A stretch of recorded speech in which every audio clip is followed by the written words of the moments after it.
Okay, Grampy's in the attic. We're in the house. This is the hallway. There's another attic scuttle hole in the garage. We have a pull-down ladder here in the hallway. This ladder should have been insulated. All right? It's like a heat sink right here. It looks like it was installed properly, which is unusual, but that's a good thing. It just wasn't insulated. And then we come up here, and of course we don't have any fire or draft stopping around the hole as well. Should have been. We've got OSB. See if we got a light. We do. Let there be.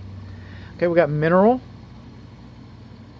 insulation, which is good. Now, just because we have 6 inches of mineral insulation doesn't mean that the insulation is poor. Okay, this is not fiberglass insulation. It's not mineral insulation, excuse me. Got ahead of myself. Let me get up here and talk. Cellulose, like little pieces of blue jeans and little pieces of newspaper and stuff. And this stuff at 6 inches has the same insulating quality as 12 inches of fiberglass, so that's a good thing.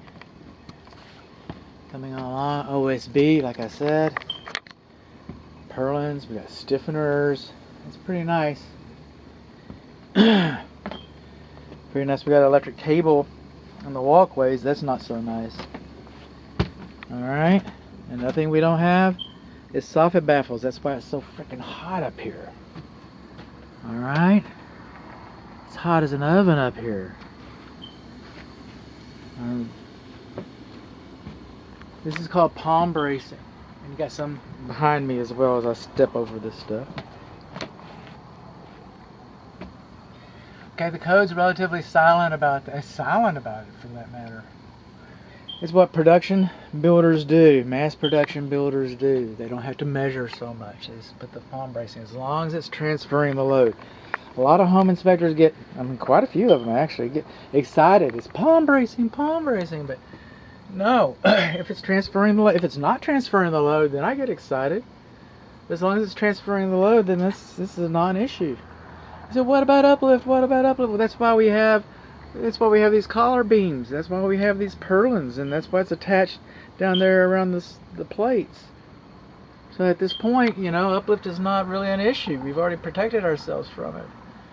So it's just palm bracing. I choose to educate my client. I open it up. The conversation's coming along. If you sell this house later, another home inspector comes in and starts saying palm bracing. Well, then you can have this conversation. You're like, oh, really? Show me in the code where it says that it's wrong, because you won't find it. You won't find it unless they change the code in the future. But you won't find it today or yesterday. Again, 6 and 7 inches. That cellulose is thinner in some areas.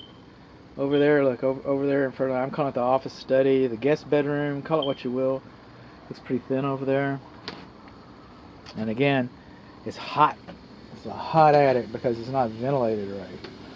Coming over here, you got 1 soffit baffle, 2 soffit baffles. The whole, it's only, am I seeing another one? I'm just not seeing it. I'm seeing where the bathroom vent to the soffit baffles.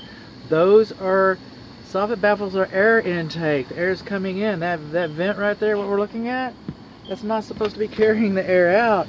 I mean, it is supposed to be carrying the air out, but not to an air intake vent. It's supposed to be going out like this. Well, we got these box vents. Some people call those turtle vents. So what did we learn? Well, what did we learn? We learned that the insulation is fair. It could be better. We'll find out with an infrared camera. We learned that the insulation could be better for the ladder. We learned that our ventilation could be improved immensely.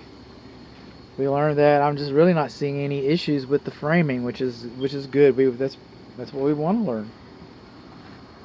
All right.